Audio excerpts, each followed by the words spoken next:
मैं समझता हूं समाजवादी पार्टी के प्रवक्ता भूल गए कि वो भी शुभकामनाएं दें, क्योंकि अभी वो पता नहीं गुर्राए कह रहे थे, तो शायद हो जाता है बौखलाहट में ऐसा। लेकिन मैं एक बात जरूर कहूंगा और बड़ी जिम्मेदारी से कहूंगा, गौरव भाटिया, मेरा समय मुझे दे दीजिएगा, मेरे को इनके ऑब्जेक्शन से कोई फर्क नहीं पड़ता है। धन्यवाद। है अगर रामनवमी पर पूजा करना पाखंड है तो इफ्तारी पाखंड नहीं है क्या?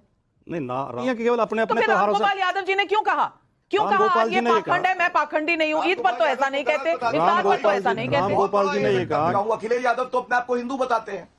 ये जो इफ्तार पार्टी की तस्वीर मैं लेके आया हूं, इफ्तार पार्टी में देखिए किस तरह से बिना रोजा रखे इफ्तारी करते हैं। ये पाखंड है कि नहीं है? भाई हमारी रामनवमी को तो आप पाखंड बताते हो, ये इफ्तारी पाखंड है कि नहीं है? इसका उत्तर जरूर दे। दूसरी बात, और एक और, ये देखिए, ये होती है तुष्टीकरण की पराकाष्ठा। ममता बनर्जी नमाज अदा करती हैं, लेकिन रामनवमी से इन लोगों को बड़ी दिक्कत हो जाती है।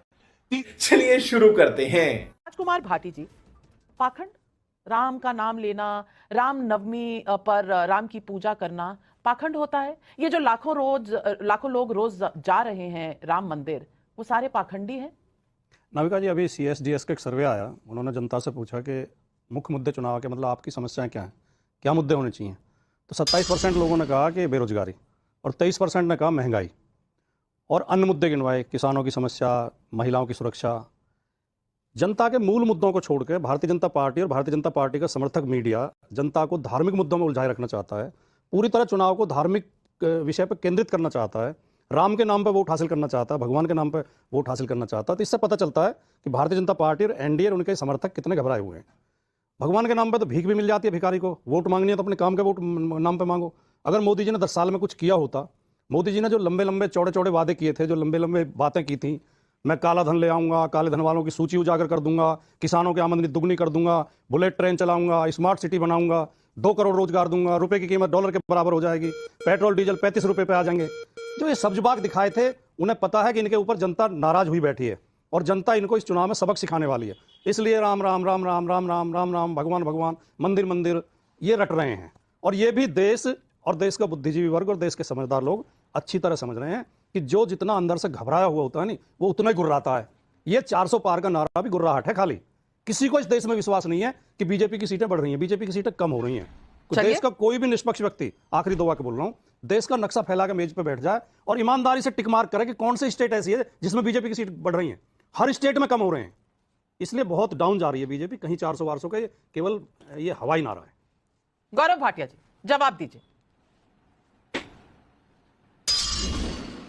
सबसे पहले तो नाविका जी, आपको, तमाम दर्शकों को, आपके चैनल के सभी को पैनलिस्ट को रामनवमी की बहुत बहुत शुभकामनाएं।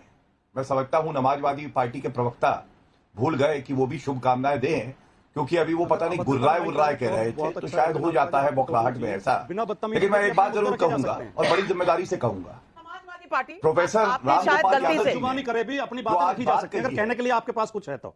अगर आपके पास कोई विचार है, ऑब्जेक्शन रेज किया है राजकुमार भाटी जी ने, और नहीं, इनकी आदत है करेंगे, लेकिन मैंने अपनी बात कह दी, बिना बदजुबानी के भी अपनी बात रखी जा सकती है। जी, गौरव भाटिया, मेरा समय मुझे दे दीजिएगा, मेरे को इनके ऑब्जेक्शन से कोई फर्क नहीं पड़ता है। धन्यवाद। देखिए, जो बड़ी बात मैं रेज करने जा रहा हूं, मैं क्या मुद्दा उठा रहा। आज रामनवमी का पर्व है और हमने देखा किस तरह से प्रभु राम के ललाट पर सूर्य की किरणें लगी और सूर्य तिलक हुआ। इससे हर हिंदू वो तो गर्व महसूस कर रहा था, लेकिन जो समाजवादी पार्टी की टूटी साइकिल वाले नेता हैं, ये लोग घबरा गए नाविका जी। और रामगोपाल यादव क्या बोल गए? रामगोपाल यादव बोले कि जो रामनवमी का उत्सव मनाता है वो पाखंडी है। तो मैं एक सवाल पूछता हूं, अखिलेश यादव तो अपने आप को हिंदू बताते हैं। ये जो इफ्तार पार्टी की तस्वीर मैं लेके आया हूं, इफ्तार पार्टी में देखिए किस तरह से बिना रोजा रखे इफ्तारी करते हैं। ये पाखंड है कि नहीं है? भाई हमारी रामनवमी को तो आप पाखंड बताते हो, ये इफ्तारी पाखंड है कि नहीं है?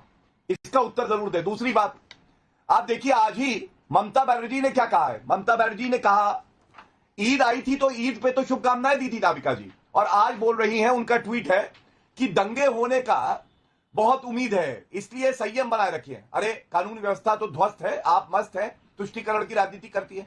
दंगा हो रहा है तो किसकी विफलता है? आपकी। और तुष्टीकरण ऐसा वैसा नहीं, कलकत्ता हाईकोर्ट ने इजाजत दी कि रामनवमी का जुलूस निकल सकता है, क्योंकि ये बता रही थी कि वो भी नहीं निकल सकता। और पिछले साल का एक वक्तव्य याद कराता हूं नाविका जी, हम लोग आजाद भारत में हैं, हर मोहल्ला हर गली आपका भी है और तहसीन भाई का भी है। ममता बनर्जी बोली ये मुस्लिम मोहल्लों से अपना जुलूस ले जाते हैं। अब मुझे नहीं पता भाई मुस्लिम मोहल्ला कौन सा होता है और हिंदू मोहल्ला कौन सा होता है। हाँ, और एक और ये देखिए, ये होती है तुष्टीकरण की पराकाष्ठा। ममता बनर्जी नमाज अदा करती हैं, लेकिन रामनवमी से इन लोगों को बड़ी दिक्कत हो जाती है। तीसरी बड़ी बात कह के मैं अंत करूंगा अपनी बात को।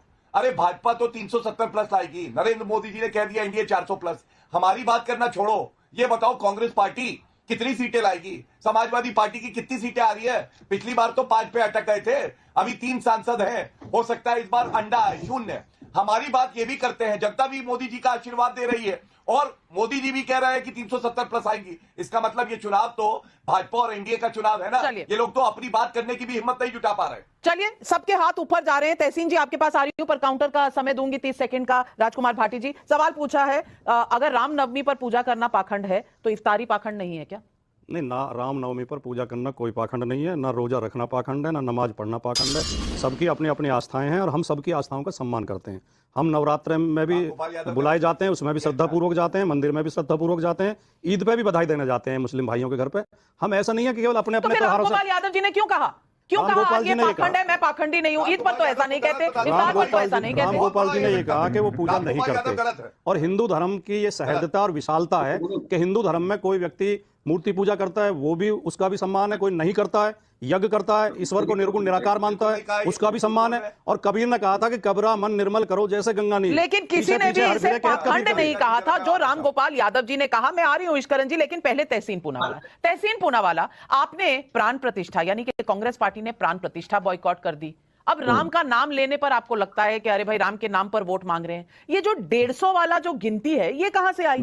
एक कह रहा है 150, एक कह रहा है 180, एक कह रहा है 200। भाई पहले तो कांग्रेस तय कर ले कि कितनी देनी है बीजेपी को। अगर आप तय ही कर रहे हैं तो तय कर लीजिए। और दूसरी बात, अमेठी के सवाल को बीजेपी का सवाल क्यों कहते हैं? चिढ़ते क्यों हैं अमेठी पर सवाल? आज तक अगर कांग्रेस पार्टी ने वहां कैंडिडेट अनाउंस नहीं किया है तो पत्रकार क्या पूछे भी ना कि भाई अमेठी से किसको उतार रहे हैं? नमस्कार। अव्वल तो आपको, सभी पैनलिस्ट को और दर्शकों को रामनवमी की ढेर सारी शुभकामनाएं। मेरे भाई गौरव भाई ने कहा मोदी जी ने कह दिया 370 सीट आती है। अरे मोदी जी ने कहा 2 करोड़ नौकरियां भी रोज की देगी। जिनको नौकरी नहीं दी, क्या वो भगवान श्री राम के बच्चे नहीं थे? अरे मोदी जी ने कहा कि सेना को मजबूत करेंगे, अग्निवीर लाकर लोगों को बेरोजगार करने का जो पाप किया है, क्या वो भगवान राम के बच्चे नहीं थे? हरियाणा की जो हमारी रेसलर महिला जिनको ब्रिजभूषण शरण सिंह प्रोटीन पाउडर के लिए कहां उनके जिस्म पे नहीं छोड़ा था, क्या वो भगवान राम के बच्चियां नहीं थी? क्या मणिपुर की हमारी महिला भगवान राम की बच्चियां नहीं थी? अरे आप कहते हो भगवान राम के नाम पर जो आप सियासत करते हो, ये चीज याद रखना गौरव मेरे भाई। रावण भी जब आए थे मां सीता का अपहरण करने, वे भी बड़ी धार्मिक होने का ढोंग कर रहे थे। कालनेमी भी धार्मिक होने का ढोंग कर रहे थे। ढोंग से नहीं, काम से। राम जी जो है राम राज्य से जाने जाते हैं। रघुकुल रीत सदा चली आए, प्राण जाए पर वचन न जाए। पर नाविका जी अपनी बात इस चीज से समाप्त करना चाहता हूँ। ये क्यों बात करना चाहते हैं हिंदू मुसलमान की? क्योंकि भाटी जी और मैं बात करना चाहते हैं इंसान की। ये क्यों बात करना चाहते हैं गीता और कुरान की? क्योंकि हम बात करना चाहते हैं संविधान की, जो इन्हें बदलना चाहते हैं। इनके पास कोई सवालों का जवाब नहीं, इसलिए सिर्फ हिंदू मुसलमान करेंगे। और मैं आपको लास्ट चीज बता देता हूँ, कांग्रेस पार्टी 190 सीटें लेने जा रही है, सपा 40 सीटें उत्तर प्रदेश में लेने जा रही है। इंडिया की सरकार बन रही है, इंडिया अलायंस की सरकार, और भाजपा चुनाव हारने जा रही है। इसलिए बौखलाते हैं, इसलिए डरे हुए हैं। ईश्वरन भंडारी, नाविका जी, पहले तो आज रामनवमी है और अखिलेश यादव और राहुल गांधी की एक प्रेस कॉन्फ्रेंस थी और उसके बाद उनके एक बड़े नेता कहते हैं पाखंड है, तो उस पर बोलना जरूरी है। मुझे तो लगता है पाखंड उन्होंने जो उनकी विचारधारा है उसके हिसाब से कोई बहुत आपत्तिजनक शब्द नहीं किया, क्योंकि ये तो वो पार्टी है जिसमें मुलायम सिंह यादव ने कार सेवकों पर गोली चलाने के ऑर्डर दे दिए थे। तो जो लोग गोली चलाने के ऑर्डर दे सकते हैं वो अपशब्द कहें तो कोई बड़ी बात नहीं होनी चाहिए। या फिर साथ में जो राहुल गांधी बैठे थे, जवाहरलाल नेहरू जी ने सोमनाथ मंदिर ना बन पाए उसके लिए क्या क्या चिट्ठियां लिखी थी, क्या क्या बाधाएं डाली थी, किस तरह जो लोगों ने निर्माण किया, उनके करियर को डिस्ट्रॉय किया था, वो सब डॉक्यूमेंटेड है। तो ये तो सोमनाथ से चला आ रहा है। या जब सत्ता में थे तो राम काल्पनिक है, वो सब एफिडेविट सुप्रीम कोर्ट से बाद में विड्रॉ करने पड़े। या फिर मुसलमानों का पहला राइट है रिसोर्सेज पे, टाइम्स नाउ की न्यूज जो डॉक्टर मनमोहन सिंह ने कहा, पर सरकार किसकी थी सब जानते हैं, सोनिया गांधी जी की, तो वो भी डॉक्यूमेंटेड है। तो ये पाखंड बोलना या मंदिरों पे आपत्ति जताना या हिंदुत्व हिंदुइज्म पे लेक्चर देना, जब समझ दोनों की नहीं है तो ये कोई